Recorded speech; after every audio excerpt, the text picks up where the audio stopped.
Welcome to the Big Kickoff Football Show with myself, Roy Shanahan, and of course Neal's last week over in America, so he'd be delighted. What time's it? 12 o'clock over there, Neal? So 12 midday. 12 o'clock, so your last time over, seeing a bit of sun till about June. And David Buggle joins us also, as always, on a day that it was sealed in Manchester. Not that we didn't know anyhow, that there is only one club at the moment there, Dave, and that's Manchester City. Yeah, it's weird. It's going to be a lot of repetition. I'll keep it very short and sweet. This happened in November. It happened in 2017 when my wonderful stat came up there when they showed the second half stats where there was no shot on target. The last time United did that was in Anfield in 2017. The next day, Mourinho got the sack. And why did that happen? Because the lads down tools then, and that was 4 and a bit years ago. And they down tools again today, but they forgot in November they did it as well. But the boys, Keane and Neville, have forgot about that because obviously it was their buddy that was in charge that time. But very disappointing display in the second half.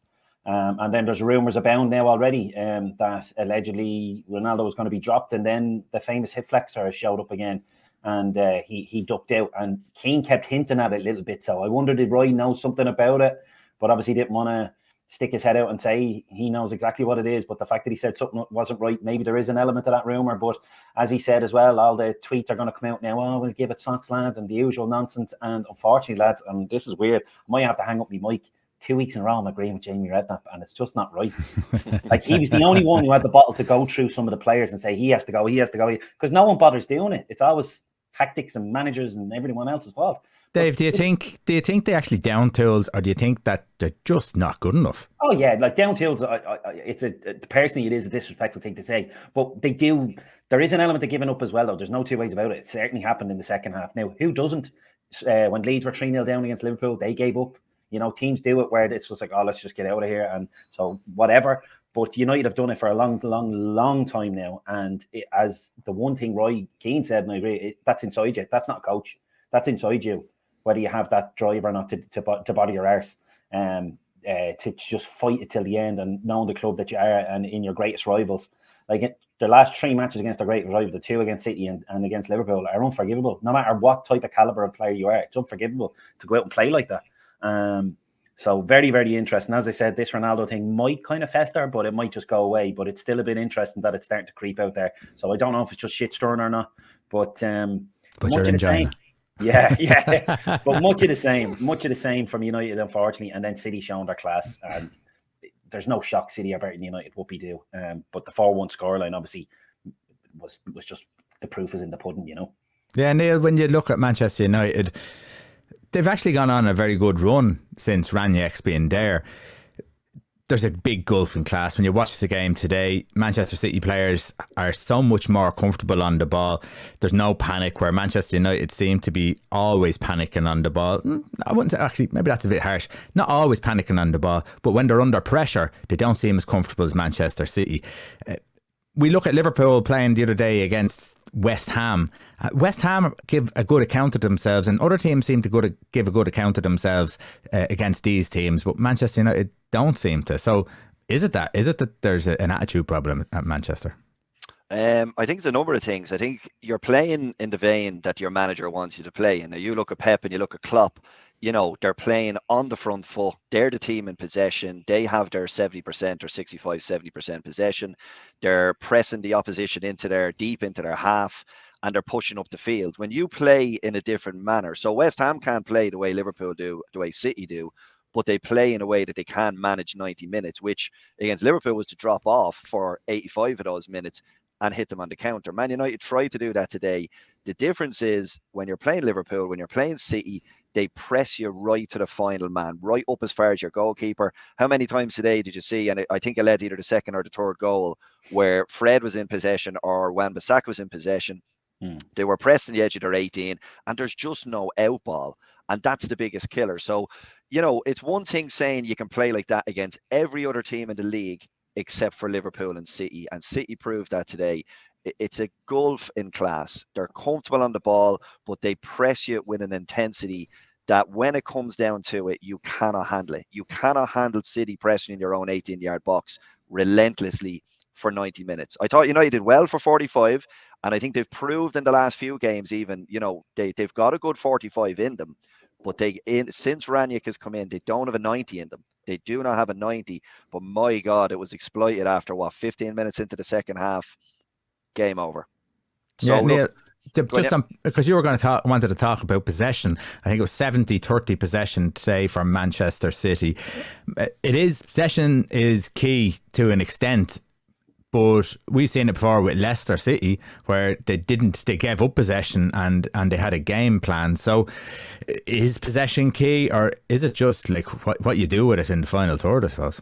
I think at the end of the day, it's in a one-off game, right? So you watch Manchester City versus Spurs. City were heavily in possession, but it's what you do with that time. Again, I'll reflect to the West Ham game. The bits that they did really, really well. But it's a game plan to formulate, getting them through 90 minutes. The problem is when you play City is that they just choke the life out of you, and it's really difficult to stay in the game if you're not hurting them at the other end. There has to be a period in the game. If you reflect back to the City versus Spurs game, where I think when City equalised, Spurs had to come out a little, come further up the pitch, 20 yards up the pitch. They dragged themselves up. I don't know who were the leaders or who made that decision, but the mentality changed, and then they got at City a little more. You have to get at them. You can't just sit there and take the punches for 90 minutes. So what I'd say to you is possession 9/10 of the law? I still think it is. In a 38-game season, if you have possession of the ball 70% of the time, like City do, yes, you'll lose the odd game against Spurs, and you might say, right, it was a classic, but you'll win 10 in a row. You'll win 15 in a row because you're just dominating teams. And the best managers with the best players that are as comfortable on the ball as City are or as Liverpool are, they will end up winning the majority of games on 38 games because it's a marathon, not a sprint. But they will lose that one game. But it doesn't sidetrack Pep, and it doesn't sidetrack Klopp. They'll keep giving out the same instruction to keep wearing these teams down. And the proof is in the pudding. That's why the two of them are so far ahead of everyone else. Dave, do Manchester City need a striker? I looked at Sky Sports News. It was actually the transfer centre. I said I'd have a quick look before we came on. The headline was Manchester City need a striker. Manchester United definitely do. Manchester City need a striker. They're scoring goals for fun. Surely it's not as important as everyone thinks it is. Yeah, maybe people in Sky Sports have OCD or something, and you have to have a striker. You just have to. I can't watch a team without them. So, but look, it's strange, but at the same time, if anyone can figure something out, it's Pep Guardiola. And I looked at the spread of goals in the likes of Liverpool and City, and Liverpool is very centric to the top three boys, and obviously Jota and now potentially Diaz. But if you look at Man City, I think there's 10 or 11 all on about 4 or 5 goals. It's very well spread out, while Liverpool's is very heavy, the first 3 or 4 players, and then it just drops down to like ones and twos quite quickly. So the way City play is very more inclusive for the entire team, and because, as what Neal said, with that possession, because they'd be more possession based even than say Liverpool, they live in a half, so therefore the forwards, I say that loosely, and the midfielders are just closer and closer and closer to the box. So it's very well spread out, and the way and the goals are shared. So in one way, yes, there's even me, the OCD in me. I think it could, like, not the final nail, but if they had got the likes of a Harry Kane and whatever, I don't think anyone would be able to touch them this season. I just think they would, because there is them 1 or 2 chances that these wingery midfielders do miss, that a Harry Kane or a Mo Salah or Lewandowski's this world, just put them inside the post because it's what they do. You know what I mean? They just do that. Well, Sterling has got 10 goals, ironically, and you can't really slag him, but let's face it, he misses a few sitters. Do you think that the reason why they were going for Harry Kane is because he would be capable of playing the way Pep would want them to, because he drops deep into these positions? Yeah, because he isn't that kind of out and out striker who's just sitting there waiting for everyone else to do the work. And he's probably seen what he's done at Spurs, the way he can come in and play potentially the way Pep would do, 100%. But at the same time, then he has that killer instinct that Aguero had. Like, let's face it, when City were struggling in certain games, he had that one chance, he put it inside the post. While, unfortunately, and no disrespect, the other guys will fluff their lines every now and then because they're not the out-and-out cold-blooded striker. So I think deep down he would like one, but as the way City are at the moment and how strong their squad is, they're not desperate. But I just think they would be a bit more relaxed if they had that guy. So when the likes of this Spurs game or a Liverpool or whatever, where it's nice and tight, that guy that you're going to turn to is going to show up and as I said, put it inside where the other lads might fluff it once in a while. Neal, for me, it was a little bit of a risk to put in an interim manager at Manchester United for the rest of the season. It was like they gave up completely, unless they have someone in, set in stone for June. It was kind of nearly giving up on the season, even though it was November and there was still plenty to play for, and the Champions League is still there and everything. Do you think it was, now looking back at it, the right thing or the wrong thing to do? I think they had to make a change. I think most people would agree in that. Solskjaer had to go. His tenure was up, and it just became a little bit, I'd almost say, toxic towards the end. And you don't want to see, especially if it's a returning kind of hero, you don't want him coming into the club and it ending badly. I think kind of Chelsea followed suit with Lampard. Remember, they just cut ties with him, but they did it on an amicable basis that, he wasn't dragged through the mud in his last few games. Solskjaer, I think it was getting a bit toxic, and, Neville and all were trying to keep protecting him. They were using their platform to keep him in the job, and I think he probably stayed in the job too long. So yes, I think they needed to change.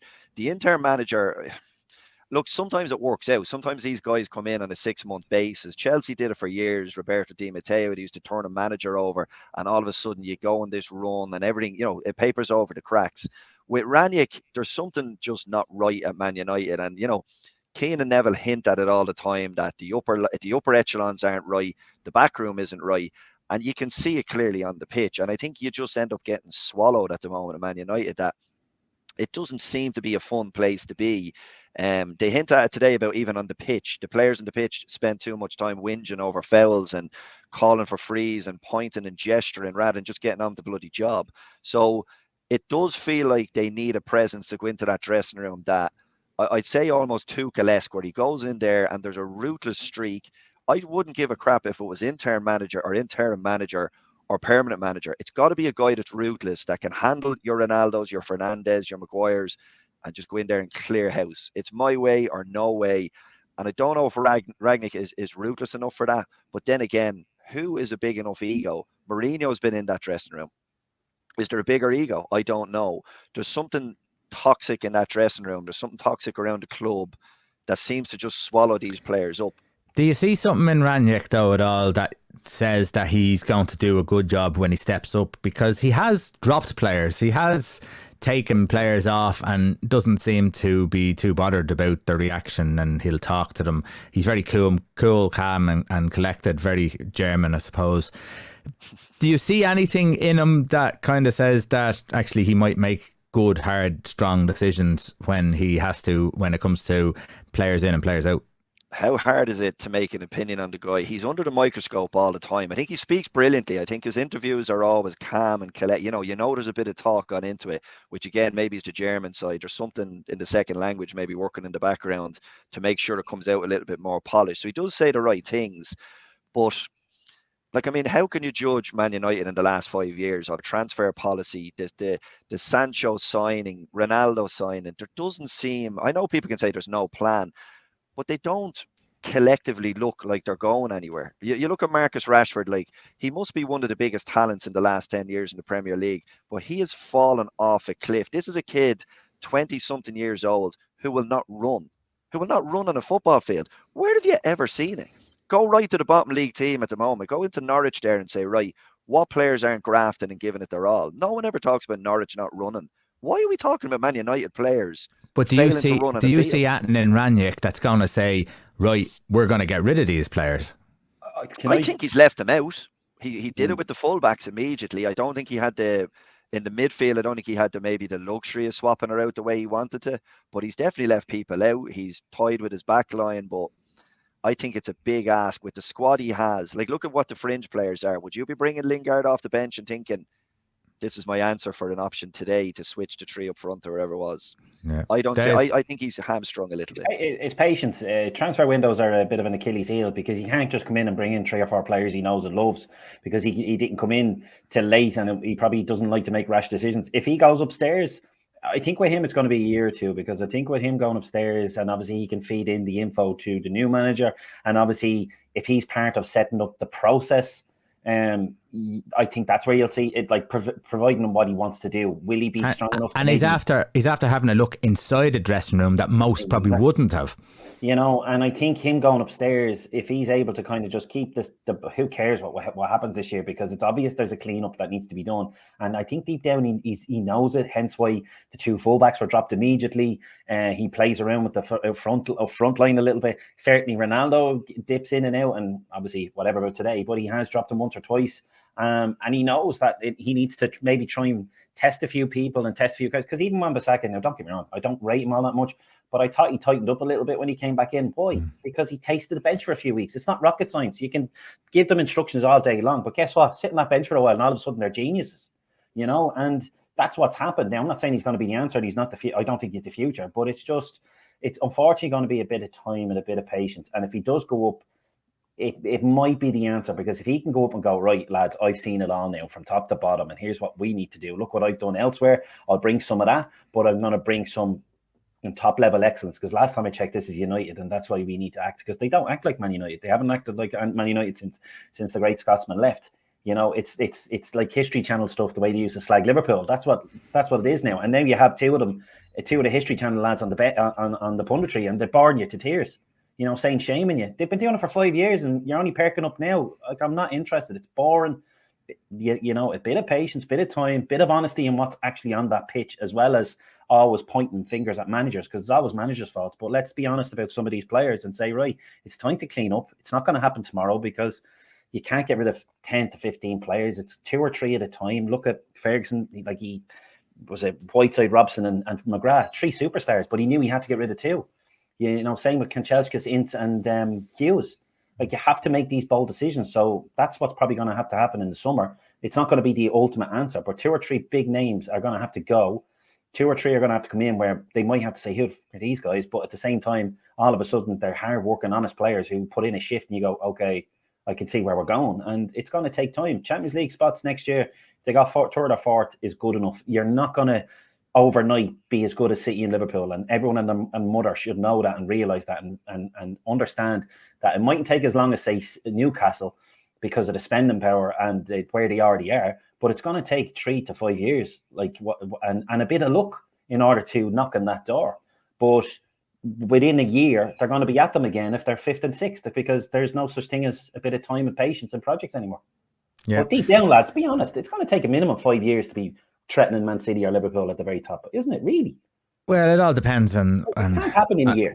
It all depends on what Manchester City and Liverpool are doing as well, I suppose. Well, I just presume City will still be there. Whatever about Liverpool, City will still be there, lads. This is where we're going now. When you look at Liverpool and the recruitment, Dave, and you look at Diaz, who's come in, he looks like another good recruitment, and all of a sudden Jota is out of the side, who's kept them single-handedly going this year when Salah wasn't doing it. So, you know, there's fierce competition there, and honesty and hard work at Liverpool. And in that game against West Ham, you've seen the same from the opposition. Yeah, and I said it after the World Cup in 2018, one of the last texts me, I remember I said there's a secret weapon going on here with teams. Hard work. Like imagine that's a secret weapon in a team now, is hard work.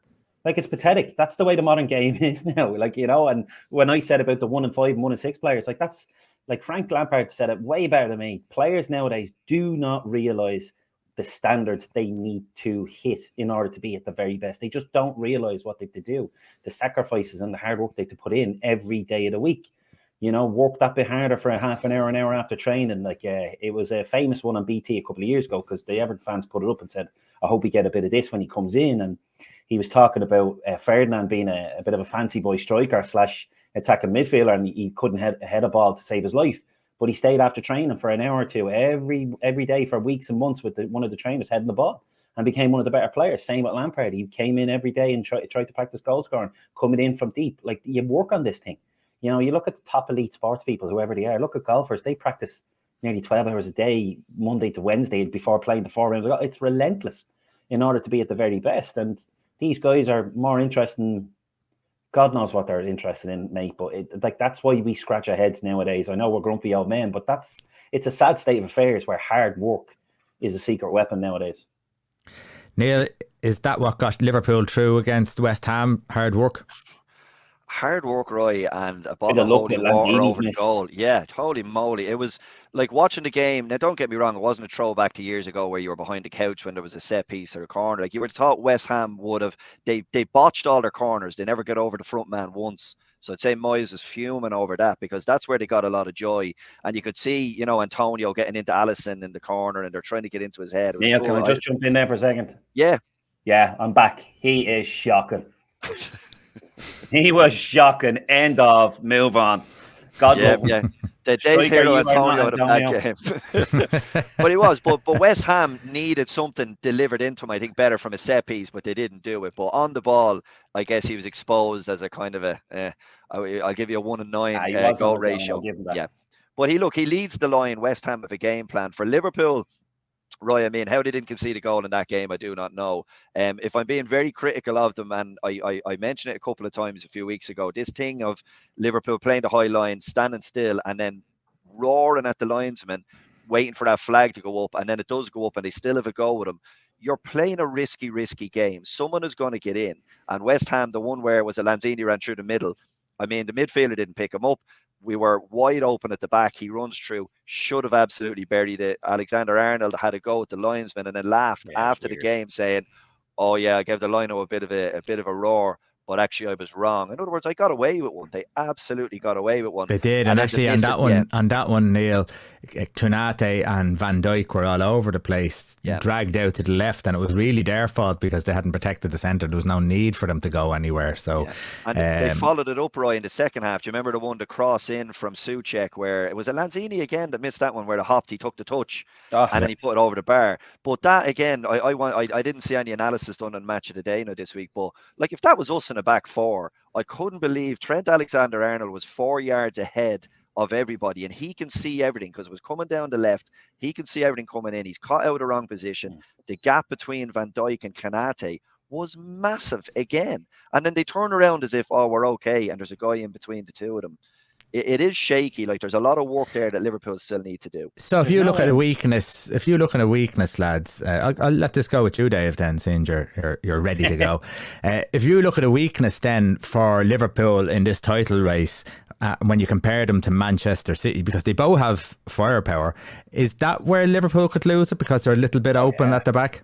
Oh yeah, and there was a stat that I said I wanted to bring up where unfortunately it could be a disaster for Liverpool if both City and Liverpool get to the semi-finals of the FA Cup and the quarter-finals of the Champions League and get drawn against each other. 4 fixtures in a row will be Man City, Man City, Man City, and Man City in April. And I don't want them because it's the one game I fear because we are open. We're a very open team. They will exploit it. They will find it. And they will put some of these chances away. So Liverpool will have to win 3-2, 4-3, 5-4, whatever City score. We need to get the one more because that's what's going to happen. I'd be shocked. So does that mean, Dave, does that mean you would feel that Liverpool would have more of a chance in the league than they would in the cup? Potentially, because we're very. Look at it last week against Chelsea. We rode our luck in that cup final. Like some of them chances were far too easy.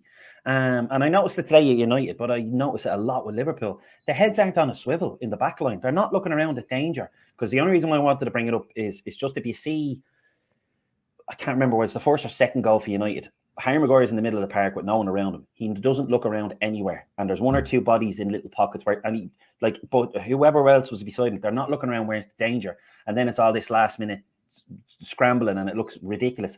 Liverpool are very similar. We joked about it a couple of weeks ago against Everton. Everton are coming at us and Arnold goes running forward as if he thinks the lads are going to win the ball and he's already thinking about attacking. Like they're a bit wild. They're a bit open. I used to always kind of blame midfield, but I just think the defence are getting a little bit not lax, but it's just, I don't know what it is, but like Neal will tell you as well, it's just a little bit too easy sometimes if you get clever teams who can soak it up a little bit better and then if they can counter with intelligence. Like Wolves tried to do it with us with Adama Traore. Like as we said about West Ham, unfortunately, Antonio was on his own a bit too much, and he's not clever enough to be able to do that. While if they had 2 or 3 kind of speedy bombers to come in and support him, it could have been a lot dangerous. But like we rode our luck last week against Chelsea. Watch the chances that Mason Mount missed, and even Lukaku. It's very easy chances. I reckon, Dave, I don't worry about a Lukaku when you're Liverpool. Yeah, but you're going to worry about Mahrez and Bernardo Silva and Sterling and and they're going to expose that. Mason Mount and Pulisic are absolutely tailor-made to play against Liverpool. Yeah. And City have about 5 of them players that play up front because they don't have a striker. No one will be going man-to-man with Van Dijk, man-to-man with Matip or Kanate, but it's the runners that run in behind and in and around you. That's the danger. And that's City why love you getting worry in about behind things. it, and it will happen. Like, and I think that's why City have, like, we had the rule over them for the first half of Guardiola's tenure, but whatever he's done, he's fixed it, and it's starting to turn the other way, and City are starting to get the run over us. And they're a lot tighter in the back line now, aren't they? He's organised that really well. And if you look, it's a question that I put out there to you, Neal. I'll let you start it off. Are defensive units as good as they used to be? Because they seem to be easily dragged. When you look at the first goal for United today, Lindelof was dragged out wide, even though it was 2v2 out wide. There was no need for him to go out. He went out. He skipped in, got the ball across. Harry Maguire, because Lindelof got dragged out, he got dragged out, and then he left Tellez with 2 players in the back, and Tellez wasn't sure whether to go, obviously, to the goal scorer who ended up De Bruyne, or I think it was Mahrez who was behind him. So there seems to be a lack of organisation within these backlines. Is that just on these 2 teams, or are we seeing a lot more of that now? I think, Roy, if you look at I'd say the ethos of the coach, and I'll compare Chelsea as a great example of watching them in the cup final last week. You look at Thiago Silva, they play in a back 3 now, mind you, but you look at Thiago Silva and you think to yourself, you can get at him. He's not as fast as he used to be, he mightn't have pace or whatnot, but you never get at him. You never get at him because they sit Kante and Kovacic or Jorginho, whoever there. But he's also clever, Neal. He knows where to go. Dave, he knows the positions to play. Like, he knows where the danger is to expose him, and he stays out of it. 100%. You look at the triangle of Thiago when he was there. I think they had Azpilicueta, who's a wing back, but he's not. He's a full back there. They guard little triangles of space on front of their centre backs, but they do it well, and there's an emphasis on it. And then Chelsea hitch on the break with your Pulisic and your Mount. Liverpool don't play like that, and it's another thing. We don't adapt ourselves. Klopp will never. He's relentless in the way he goes after Guardiola, and you'll see it in these games coming up. It's a do or die approach because he feels you need to get at City, and Liverpool are the only team that can get at City like that, where they will man up to them and kind of almost go man for man and say, right, whatever will be, will be. Now, Liverpool have had success in recent years with that. But as Dave said, now that this new formation, there's a false 9, the intricacies, the swapping of players, Guardiola has tweaked it, that he's trying something a little bit different to play Liverpool. And Liverpool are very, very much, and it sounds silly to say because they have great success doing it, but they don't change the way they play Liverpool. They're full out on the attack. The fullbacks bomb on, and they do leave themselves vulnerable. You don't get punished maybe 19 out of 20 times, but you will get punished against the Chelseas and the Cities because they have that little bit of extra quality. Dave, Neal wanted to bring up a conversation, so this seems like the good time to do it. He wanted to talk about fullbacks. Are they the dominant force now in top teams? Are they the dominant force? Because you look at the likes of, I suppose City have bought millions of pounds worth of defenders. I suppose Liverpool brought in Robertson on the cheap and had Trent there, but they are dominant players for the team.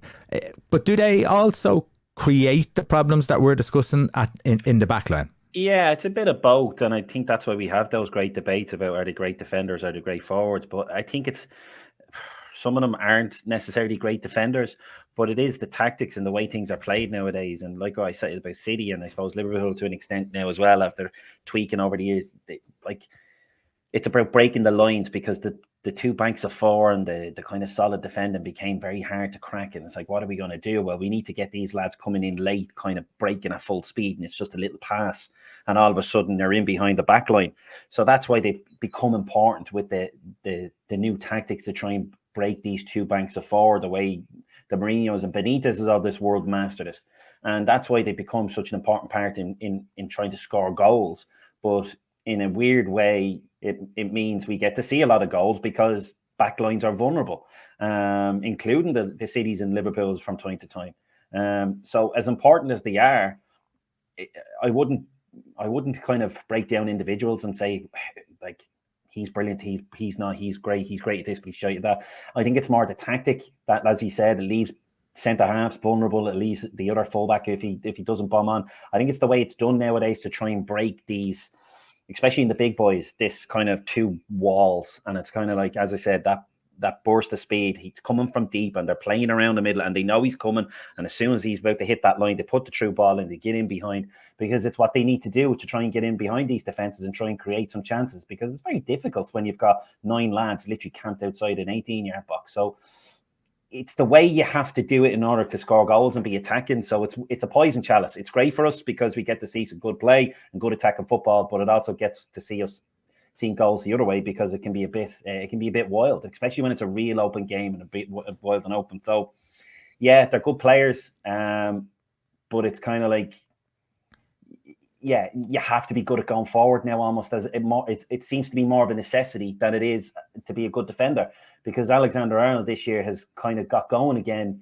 in his assists, and all of a sudden he's the greatest fullback again, even though I don't know whether his defense has improved or anything like that. Is it dependent on who you're playing for, Dave? Because if you're playing for a team who are obviously sitting back, have less possession, you need a better defender than someone who's more able to attack. So for the likes of Trent may not work for the likes of Burnley, where he's excellent with someone like Liverpool or even Manchester City. Absolutely, and that's what I say. And I think that's what Liverpool and City are the best, bar none at the moment, which is obvious. They're best at getting players, whether they're superstars or not, to fill the roles that is needed for the managers, and that's what they do, and they do a very good job of it. Yes, Liverpool can be exposed a bit more than say City do for whatever reason, but the fullback, it depends on who you are. Like if you're a dominant side, the defensive side of it maybe isn't as important, and hence why we see that these guys may be slightly weaker at that.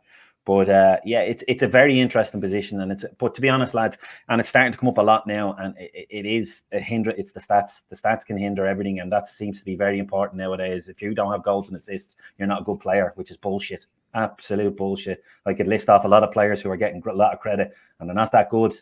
But you know, that's a big thing. All of a sudden, Alexander-Arnold's a great player again this year. Why? Because all of a sudden he's got 10 assists again. That may be true, but is that the be all and end all? Getting crosses constantly into the box? Like, you've other things to be doing as well, but that's all he's been, because that's good, he's playing well. But he playing well? I suppose it's because Liverpool are winning games. If Liverpool weren't winning games, it wouldn't be the be all and end all. Exactly. And they'd be looking at the defensive stats then in that situation. Like, opinions change just like that. Liverpool lose 3 or 4 in a row, he's a shocking defender, and too busy worrying about cross it. And that's how quickly this game can change. But that's why it's a bit of a funny one when sometimes stats are thrown out about certain people. And if Liverpool had drawn the game yesterday, right, you would have been looking back at the amount of times Trent Alexander didn't get a block on a cross, and it was about 8 or 9 times where he stood your man up but wasn't pressing. You know what I mean? And it is very, very obvious when you watch it, but you don't care once you win. Everything is glossed over when you win a game of football. You know, all the little things that you did wrong, all the chances that they created, the one-on-ones. Like Liverpool-Chelsea in the final is a prime example. Chelsea should have scored 5 goals that day, and they did score 3, although they were offside. But it's all glossed over because you get the win at the end, and Kelleher's the hero. Like, we could actually be sitting here a week later if Kelleher had blasted the ball over the bar going, oh, what a terrible mistake. Alisson should have started. Kelleher didn't get near any of the penalties. He let in 10 and then he didn't score 1. Imagine the reverse of that. So sometimes fortune is on your side, or sometimes it's just written in the stars. And I think for the likes of Kelleher, it's written in the stars. Just onto the fullbacks, Roy. If you look at fullbacks now, it's about width. So width always created in football, created options, created openings. And there's not a lot of width on the field anymore. The old-fashioned winger, the John Barneses, you know, Kanchelskis and these boys that used to go at a player, speedy wingers. Jack Grealish is probably the last winger in the Premier League that can take a player on consistently. And in about another 6 months, he's going to be ruined because Pep doesn't want him taking on players anymore, and his style of play will be redundant. So that's Is why there now a, is you're there a relying place? on your Is there a fullbacks. place for that though, Neil? I can't understand why they've taken that out, because there's plenty of players who have skill. There's plenty of players who have pace. You've seen today, just go on to Manchester United goal where Fernandes did an overlap. Now this is not the same because he's not a fullback, but an overlap which gave Sancho room to be able to cut in and hit one into the bottom corner. There's still a place for that surely in the game. Yeah, I think so, but I think it's risk. It's risk and reward, Ryan. If you let Grealish go at a guy 7 times out of 10, he might get by him. But the 3 times he loses the ball and they hit you on the counter, it becomes an unnecessary risk now. Whereas if he jogs at the guy and he has Cancelo running on the outside of him and he plays in a little through ball to him, there's better creation chance of him, A, not losing it, and B, creating something else. So same thing with Robertson. How many times did Robertson play a ball to Diaz at the weekend, and Diaz did the little one around the corner for the overlapping fullback? But we seem to be killed. Like there's no wingers. There's no wingers anymore where they take on a player. Go back to grassroots football, and what's the first thing you do with your kids at training every week for 20 minutes? 1v1s. You're doing 1v1s. No one does 1v1 anymore. There's too much risk in losing the ball. It's the same with centre mids. They're not encouraged to move the ball anymore and go at players. Instead, make little triangles and move the ball. It's but less wingers risk. are encouraged now to be kind of inside strikers now. Get Exactly. in, get inside and shoot. Don't worry about the cross anymore, you know. Which it's is the way why the I say game the has evolved. fullbacks have become more important, because the wingers now, as your Mane and your Salah, are tucking in and they're creating chances as almost strikers. And now your fullbacks are becoming the wingers. That's where the width and the crosses come from. So it's like the game has evolved and moved on. And the best examples I can give is Robertson on one side, he's just phenomenal. Reece James had an unbelievable game for Chelsea the other night. Now I know they play a 3, but he's an attacking fullback. And as I said in the text earlier on, Kyle Walker, much as you might have his detractions, I watched him bully Son off Spurs. Son wouldn't take him on. Every time Son lined him up and Walker come into the fray, I don't have the pace, I am not taking this guy on. But he's turned out over the years to be arguably the best attacking right full in the Premier League. I can't think of a better attacking right full than him, and he can do a job in defence. I know he used to have a little wobble every now and then. Maybe that was a mental thing where he'd make a mistake or trip someone or give something silly away. But he's been the dominant right full in the Premier League in the way that Pep wants him to play as an attacker, but he can also put in a shift as defendant. He's the new age of right full. Dave, just because we're discussing back lines, we're discussing how the full-backs overlap, and then we discussed, of course, Liverpool wouldn't be as strong as City at the back line for whatever reason. Would it be a good idea for when City and Liverpool meet up for Liverpool to change the tactics and maybe play 3 at the back? Could be a bit too alien, as Neil said. Like, and this is where I'd be a bit afraid of trying to do something that bold, because like we literally have one plan. And to kind of throw it against a caution to the wind for one-off game, I'd be a bit weary about that. That it's a bit too much. I think we could be a bit more controlled. I think we could be a bit more calmer in maybe not overly committing all the time, or maybe really working on the midfield 3 where 1 or 2 are going to be a better screen than what they've been before. Because I think maybe with age as well, Henderson used to always be a great cover for Alexander-Arnold. He was always kind of coming into the fullback position very well, because I think Wijnaldum did a lot of work in the front side of things, in the front press. So Henderson was able to get back with potentially Fabinho, because Fabinho seems to be doing it all on his own. And if he misses that first tackle, which he doesn't do a lot, but when he misses that first press and they can get beyond him, you're in trouble. Well, before it used to be Fabinho and another. There always seemed to be 2 of them. So personally, for me, I would probably just maybe work on the midfield 3 a little bit, maybe make them a bit more conservative to protect Van Dijk and another, whether it be Kanate or Matip, a bit better and let the 2 boys do what they do with the front 3. And whoever the forward midfielder is going to be, I think it should be more of a well-worked pattern of play for like a 2 sitting midfielders instead, maybe. Yeah, well, so there's a 4. Yeah, that would no doubt be the big game that everyone's looking forward to now. I think everyone's. Can I ask a question? Right, a bit like the stereotypical joke of women don't understand the offside rule. Well, I'm going to put my hand up to saying, what that is expected goals. It's the most rubbish that I've ever seen. They expected to score 0.7, but they didn't score any. So what you on about? It's your shot ratio. Is it a shot ratio? Oh, it's like an As in, algorithm. you take 20 shots, you're expecting X amount of goals in the game. Okay. It's a ratio, I think, of shots to goals. In other words, United got 0 in the second half, 0 shots, 0 touches, 0 everything.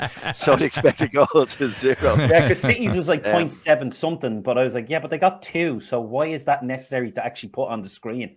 They got 2 in the second half, but they were only expected to get 0.7 something. They did explain at one stage. Expected tackles next. Yeah, they did. They he came didn't up get with any, one but he's stage. expecting 3 in a minute. Yeah, I think it's probably one of the worst stats that's out there, in all fairness. Yeah. Okay, listen, we're going to move on. We've only got a couple of minutes left. Dave, top 4, Arsenal are looking, let's just say it, shit hot at the moment because they're on a streak. And again, I looked at the game today against Watford, and albeit Watford gave themselves every chance to get something out of the game, for me, Arsenal were always dominant. They just gave a couple of opportunities away and could have slipped away from them, but they're looking good. They are looking good. Yeah, and if anyone hasn't seen it, Watford's first goal is a nice one, nice scissors kick, isn't it? Yeah. Nice goal. But Arsenal, like, I didn't see the full game, let's be honest, but the nice players are playing well, and this is an important game. The way to Watford, relegation battle, like, these are Arsenal games that they could usually slip up on. So Odegaard and Saka linked up well for a couple of the goals, and Martinelli's there, which I know you're a fan of, Roy, like myself. I think he's a smashing player. But yeah, listen, they're in a winning habit, 4 in a row, 3 games in hand now as well. So, you know, they've won on Chelsea. Like, they shouldn't be looking below them. They should be looking ahead. They win their game in hand. They're only 2 points behind Chelsea, and that's their attitude. That's what they should be looking forward, because they've 3 on United and West Ham, and they're already ahead of them. And 6 clear of Spurs, who have the same amount of games. So the form team, listen, let's face it, in 6 games' time, we could be going, West Ham are going to get it, because that's the nature of this bloody beast. But at the moment, I'm not going to make a great prediction about them, but I'm starting to like Arsenal again. I'm starting to like what I see. There seems to be a bit more about it, because they were always a soft touch. And when you look at West Ham dropping points left, right and centre, Manchester United dropping points, Wolves have fallen apart in the last few games, Tottenham Hotspur. So it is really a great time for them. And from last October, Neal, they've just total change around. People were talking about, God, this team is so soft that they could actually flirt with relegation, but definitely maybe stuck in this bottom half of the league. That's definitely changed, and Arteta needs to be applauded for that. Yeah, but you know what, Ryan, we banged the drum very early doors when they got the combination of it's Ben White and Gabriel, isn't it? In the back line, the spine of the team. They've been in Ramsdale, which we scoffed at more for the money rather than the player. So the spine of your team now is your Ramsdale, your 2 centre backs. He's got that kind of midfield partnership. I think it's Lokanga, and then sometimes Thomas Partey, and now I think Xhaka might have played today with Partey. So he seems to have gotten the defensive side of it right now, where he's the 2 sitters. But what intrigues me the most is he got rid of a bad apple, and he got rid of Aubameyang, and that seems to be almost a further catalyst for them now to go on and do what they're meant to be doing, and that's winning games of football. He's relying on the youth. He has Martinelli, who's a talent. Odegaard has come in now and he's found his feet. Saka seems to be fairly consistent. Now, the only question mark for me is Lacazette, or the lack of depth of a replacement for Lacazette. So if they got it, they're probably, if there was more, if they were fighting on more fronts, they could maybe come undone. But they've got a great balance at the moment, good fullbacks. But that starting 11 seems settled. You know what Arteta's best 11 is now. Maybe Smith Rowe can rotate in there for one of them as well. But that's a good solid 11. Whereas there's other teams around them. West Ham, I think they've got their solid starting 11. Spurs are Spurs, but that's why I give him an edge, because he's grown this since the start of the season. He got it momentum, and they haven't really fallen off a cliff. I think when they've come up against a top team every now and then, they might get a little bit of a lesson that they go, look, it's almost like a reset point. Look, we understand we still have work to do, but they don't panic. They go out the next week against one of the mid-range teams and they just do the job. They have goals all around them. They're not relying on Lacazette for goals. And it just seems right. Something just seems right. They got rid of Aubameyang. No more bad noises coming out. No more talking about contracts. Like, let's be honest, we're talking about Man United upper echelons. I've no idea who's running Arsenal, who makes the signings, who the sporting director is. They just seem to be doing things right. And that's the way it should be. We shouldn't have to know who's making these decisions. It should be a system in place that it just runs right. But something just seems to be right at Arsenal. Momentum, games in hand. I say they're loving it at the moment. Absolutely. We're going to talk about the relegation battle next week because we're starting to run out of time now. So for everyone who's listened to the podcast, audio on your way to work or on the bus or whatever it is, we're saying goodbye to you now. So thanks very much for listening. We'll talk to you next week. And for everyone here who on YouTube, Dave wants to talk about Footy Scran. Dave, tell me about Footy Scran, because you hinted this at me earlier on. I had a little quick look and it's highly interesting. So just wait, because there's one today that made me go, and I said most of it's good, but hold on. So tell us about the site anyhow. So a couple of the lads on one of the WhatsApp groups, one of the lads wouldn't be big into the football, but he likes his grub. So the lads keep sending some of these. Will we go to see this team or we go to see that team? And they're from all over the world. People send a picture wherever they are, whatever ground. And scran is like a slang term for food. I don't know whether it's from Scotland or whatever. So people rate whether it's real scran or it's not. If it's scran, it means thumbs up. And some of it can be, you'll have to go scroll down for a good bit, because they had a couple from the League of Ireland last week where it was Derry and Shamrock Rovers. Derry's was like curry cheese chips that just, don't know, curry cheese just doesn't sound right to me anyway. But people put up their different halftime meals or whatever from various places. So, for example, okay, the last one they put up was this one here. So this is a simple one: chicken sandwich and fries at Toronto FC for $18. It looks relatively okay, isn't it? That's not bad. You go with that. But the Americans won't let you down, because they put up a baseball one of the Yankees. It was like chicken and fries. It was this massive cup thing. And it's like, God bless America. Let's be honest. That's it. And I know that's Canada. But then you get some asada steak over fries with cheese at FC Wichita. It just looks a bit, I don't know if you can see that, lads. Hold on. Oh, hold on, Dave. I was going to leave that one to last, Dave. But there you go. Like the car ran over. That is a mess, isn't it? Yeah. Imagine sitting beside the guy in the stands. Christ. You wouldn't know what was in that now. Scored, I'd be like, you better sit down. It looks like we're going to score. Like, could you imagine that? How much was that one? $10, £7.50. $7.50, Jesus Christ. Chips, but did you get the one I tell you, Bristol City? Dave, do I have it or what? Here we go. Hold on, look at this muck. Holy mother of God. Curry goat and Nan's chicken with rice, £7. That looks like it's someone's had it the day before and they've just decided to serve it back out again. Just tell me when that's down. Yeah, that's off the screen there with Neal's face back there, which is a slight improvement. But you could just scroll through, and of course, but there is a couple of them that are okay, and you're kind of going, they're not too bad. I think you've got one from Rapid Vienna, which is well, I suppose it's just like kind of a wrap kind of thing, isn't it? It's a ham and cheese wrap, and it's for £3, and you can't go wrong with that. There was one here, and I don't know if you got this one, Dave. This was an odd one. I'm trying to find it here now on my list. Oh yeah, here it is. It's mac and cheese balls at the Capital Girls League semi-final in London. Have you ever had that? I've never had that. Neal, you might have had the chance to eat that across the way, did you? I had lobster mac and cheese the other night, Roy, would you believe, as a start. Did you? I did, yeah. Mac and What's cheese it like? everything over here. Yeah, it's actually quite delicious. Yeah, it's very nice. Is it? Yeah, and with cheese is generally nice, right?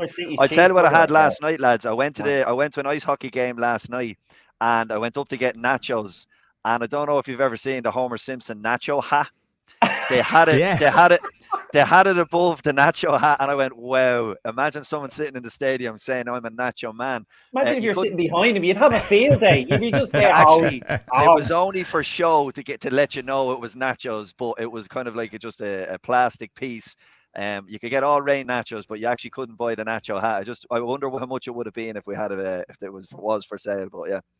Just stuck with regular nachos. We'll finish off with the last one here, Dave, and that's the the cheeseburger There and it fries from Oxford City, That's a touch of $7.50, class. and there you go. It's a burger you trust, even though it probably lets you down when you get inside it. But yeah, it's a burger you definitely trust there. Okay, but It's anyhow, definitely come on since the days of a cup of Bovril and a soggy bag of chips. yeah, and we've been over to England a couple of now. times, Dave, between the likes of Preston and stuff like that. Yeah. And there's been some dodgy stuff. Now, I'm not saying Preston, but there's been some dodgy stuff you've got out of these places. So, Footy Scran, and if you have anything that you would like to share, you can go and mail them. They have a DM there, and that'll be highly interesting to see what pops up there. But it's a bit like, don't they have one on Facebook?